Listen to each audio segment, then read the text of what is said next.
तू गरूब होने वाला। जनरल बाजवा का भी खत्म हुआ। इंशाल्लाह हम पाकिस्तान में हैं, हम यही रहेंगे, लेकिन जबर करने वाले यहां पे नहीं रहेंगे, ये भाग जाएंगे फिर दुबई। और मेरे हाथ में कलम है, मेरे जहन में उजाला। बिस्मिल्लाहिर्रहमानिर्रहीम। अस्सलाम वालेकुम नाज़रीन इकराम, मैं हूं अब्दुल बासित स्वाति और आप देख रहे हैं मेरा डिजिटल चैनल। नाज़रीन इकराम, पहले आप ये वीडियो देखिए, फिर इस पर डिटेल में बात करते हैं और अपना रिएक्शन देते हैं। तलू हो रहा हूं, तू गरूब होने वाला।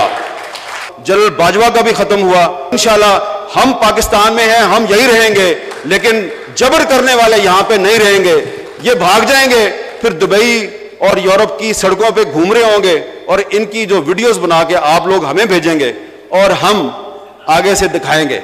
हमने इधर ही रहना है, इन्होंने भाग जाना। जब मुशर्रफ के दौर में पाबंदियां थी तो उस जमाने में लॉयर्स मूवमेंट भी चल रही थी, चौधरी इत्तेजाज साहब उसको लीड कर रहे थे और हम भी एक मूवमेंट चला रहे थे, हम सब पर भी पाबंदियां थी। तो हर जगह पे मैं हबीब जालब साहब का के कुछ अशार पढ़ा करता था और उसके बाद मुझे पैगाम मिलता था कि अगले जलसे से शेर नहीं पढ़ना, नहीं तो तेरे मुंह से तेजाब सुट दें आगे। मैं फिर पढ़ता था, वो शेर में दोबारा पढ़ता था। मुझे एक अंदर से ना तस्कीन मिलती थी कि ये शेर जो है ना, ये चुभता है इसको। तो मैं वो बार बार शेर पढ़ता था और वो शेर जो है उसमें एक हबीब जालब साहब की पेशीन गोई है जो मुशर्रफ के दौर में भी पूरी हुई और फिर उसके बाजवा ने पाबंदियां लगाई। उन पाबंदियों के दौर में भी एक इस्लामाबाद में लॉयर्स कन्वेंशन हुआ तो लतीफ़ आफरीदी साहब सुप्रीम कोर्ट बार के सदर थे, तो उन्होंने मुझे इसी तरह बुला लिया तकरीर के लिए। मैंने वहां पे भी वो शेर पढ़ा और जालब साहब की पेशीन गोई पूरी हो गई। तो अब मैं वो शेर दोबारा आपके सामने पेश कर रहा हूं, क्योंकि वो शेर नहीं है, वो हबीब जालब की पेशीन गोई है। उस पेशीन गोई में सिर्फ जालिमों और जाबरों का अंजाम आपको नजर नहीं आएगा, उस पेशीन गोई में आपको पाकिस्तान का रोशन मुस्तकबिल भी नजर आता है। जालब साहब ने कहा था, मेरे हाथ में कलम है, मेरे जहन में उजाला, मुझे क्या दबा सकेगा कोई जुल्मतों का पाला, मुझे फिक्रे अमने आलम, तुझे अपनी जात का गम, मैं तलू हो रहा हूं, तू गरूब होने वाला। तो ये जिस जबर की बात की है ना डॉक्टर नसर साहब आपने, ये जबर हमारे लिए नया नहीं है। इस जबर के खात्मे के लिए जिस हबीब जालब ने जद्दोजहद की और पशीन गोई की, ये जबर ज़ियाउल हक का भी जबर खत्म हुआ, परवेज मुशर्रफ का भी खत्म हुआ, जनरल बाजवा का भी खत्म हुआ। इंशाल्लाह हम पाकिस्तान में हैं, हम यही रहेंगे, लेकिन जबर करने वाले यहां पे नहीं रहेंगे, ये भाग जाएंगे फिर दुबई और यूरोप की सड़कों पे घूम रहे होंगे और इनकी जो वीडियोस बना के आप लोग हमें भेजेंगे और हम आगे से दिखाएंगे। हमने इधर ही रहना है, इन्होंने भाग जाना। ये आइन जो है ये बार बार मुअत्तल क्यों होता है? क्योंकि पार्लियामेंट कमजोर है, क्योंकि जुडिशरी जो है वो उसका एक पॉलिटिकल एजेंडा है। मेरे दोस्त मजहर बरलास ने सफेदे के दरख्त का जिक्र किया। आप जानते हैं ना सफेदा का दरख्त जो होता है, सफेदे का दरख्त जो है ये क्यों पाकिस्तान में इंट्रोड्यूस किया गया है? ये दरअसल नजरिया जरूरत है। सफेदे का दरख्त इसलिए लगाया जाता है कि ये जल्दी लंबा हो जाता है, ये जल्दी आसमान की बुलंदियों को छूता है। लेकिन परिंदे इस दरख्त पे घोंसला क्यों नहीं बनाते?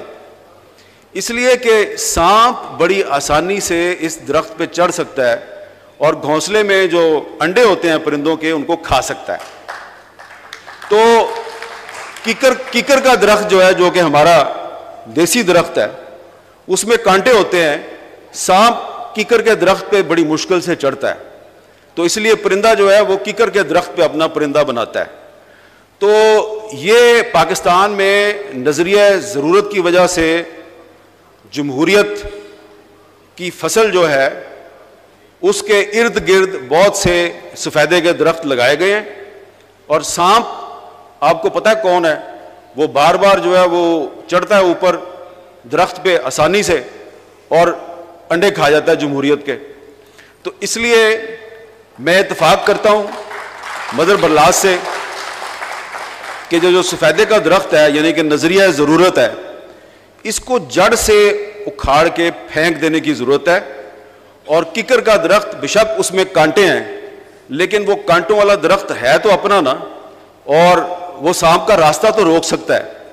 तो इसलिए हमें जो नजरिया ज़रूरत है उससे जान छुड़ानी है। तो पार्लियामेंट को भी अपना किरदार अदा करना है, जुडिशरी को भी किरदार अदा करना है। जब पार्लियामेंट और जुडिशरी किरदार अदा करेगी तो उसके बाद फिर जो मीडिया है वो भी कोई किरदार अदा कर सकता है। तो जब मुशर्रफ के दौर में पाबंदियां थी तो उस जमाने में लॉयर्स मूवमेंट भी चल रही थी, चौधरी इत्तेजाज साहब उसको लीड कर रहे थे, और हम भी एक मूवमेंट चला रहे थे, हम सब पर भी पाबंदियां थी। तो हर जगह पे मैं हबीब जालब साहब का के कुछ अशार पढ़ा करता था, और उसके बाद मुझे पैगाम मिलता था कि अगले जलसे से शेर नहीं पढ़ना, नहीं तो तेरे मुंह से तेजाब सुट देंगे। मैं फिर पढ़ता था, वो शेर मैं दोबारा पढ़ता था। मैंने बड़ा, मुझे एक अंदर से ना तस्कीन मिलती थी कि ये शेर जो है ना ये चुभता है इसको। तो मैं वो बार बार शेर पढ़ता था, और वो शेर जो है उसमें एक हबीब जालब साहब की पेशीन गोई है जो मुशर्रफ के दौर में भी पूरी हुई, और फिर उसके बाजवा ने पाबंदियां लगाई। उन पाबंदियों के दौर में भी एक इस्लामाबाद में लॉयर्स कन्वेंशन हुआ, तो लतीफ़ आफरीदी साहब सुप्रीम कोर्ट बार के सदर थे, तो उन्होंने मुझे इसी तरह बुला लिया तकरीर के लिए। मैंने वहां पे भी वो शेर पढ़ा और जालब साहब की पेशीन गोई पूरी हो गई।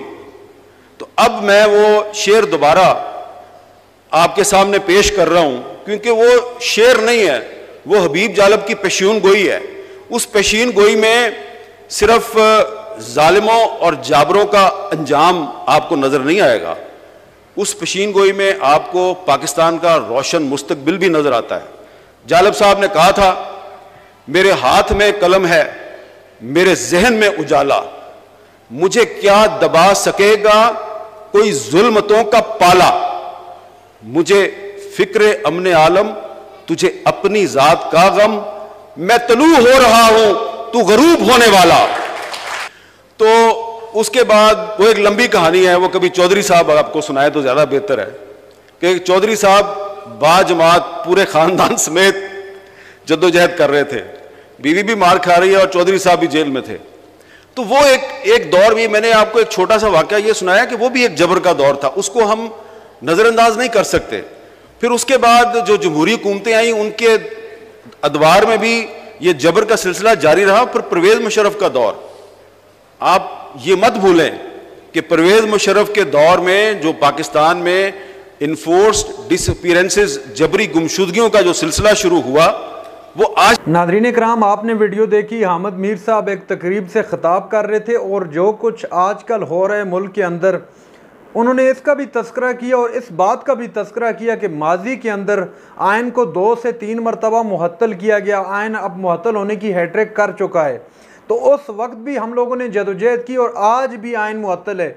याद रखिएगा, ये उस वक्त तकरीर कर रहे हैं हामिद मीर साहब जब मुल्क के अंदर एक जमहूरी हुकूमत है, मुल्क के अंदर एक डेमोक्रेटिक सिस्टम बहाल है, पूरी तरह मुअत्तल नहीं हुआ। उस वक्त ये बात कर रहे हैं हामिद मीर साहब के मुल्क के अंदर आयन फिर मुअत्तल है और इसकी दोबारा बहाली तक हम अपनी जदोजहद जारी रखेंगे। नाज़रीन इकराम, अगर आयन या नज़रिया ज़रूरत की बात की जाए तो वाकई में इस हुकूमत ने 14 मई का मामला देख लें या और बहुत से मामलात आप देख लें, यहाँ जहाँ पर सुप्रीम कोर्ट जैसी अदलिया को भी जो है इग्नोर किया गया हुकूमत की जानिब से, चूँकि सुप्रीम कोर्ट का एक वाज़ेह फैसला था कि आपने इलेक्शन करवाने हैं। बावजूद इसके कि सुप्रीम कोर्ट ने एक वाज़ेह डायरेक्शन दे रखी थी, उसके बावजूद मुल्क के अंदर इलेक्शन नहीं करवाए गए, बल्कि नज़रिया ज़रूरत के तहत इलेक्शन को डिले किया गया। अब चूँकि आम इंतखाबात आ रहे हैं और चूँकि 12 अगस्त को 5 साल मुद्दत पूरी कर रही है हमारी असम्बलियाँ, उसके तहत 12 अगस्त को खुद ब खुद हमारे कॉन्स्टिट्यूशन के तहत असम्बलियाँ टूट जाएंगी। जबकि हमारे मुअज़्ज़ज़ वज़ीर-ए-आज़म साहब, उनका मैं कल खिताब सुन रहा था, वो कह रहे थे कि 14 अगस्त को हमारी मुद्दत पूरी हो रही है। हालांकि मुद्दत दर हकीकत 12 अगस्त को मुकम्मल हो रही है और 12 अगस्त से अगर हिसाब लगाया जाए तो 12 अक्टूबर से पहले पहले इलेक्शन करवाने ज़रूरी हैं, क्योंकि जब 5 साल का टेन्योर पूरा कर लेती हैं असम्बलियाँ तो 60 दिन के अंदर इंतखाबात करवाना इलेक्शन कमीशन की जिम्मेदारी होती है। दूसरी जानब यह भी ख़बरें सुनाई दे रही हैं मुबैना तौर पर कि मुमकिन है कि लॉन्ग टर्म कर लिया जाए, ये जो निगरान सेटअप, केयर टेकर सेटअप आएगा, इसके टेन्योर को थोड़ा लॉन्ग कर लिया जाए, चूँकि इस तरह की भी खबरें सामने आ रही हैं। जबकि अगर जो बात हक है उसको सामने रखना चाहिए। पाकिस्तान पीपल्स पार्टी का इस मामले पर बिल्कुल वाज़ेह स्टांस है और पाकिस्तान पीपल्स पार्टी ये सोच रही है कि मुल्क के अंदर इंतखाबात अपने वक्त पर होने चाहिए और असम्बलियाँ जो है 8 अगस्त तक डिज़ोल्व कर देनी चाहिए।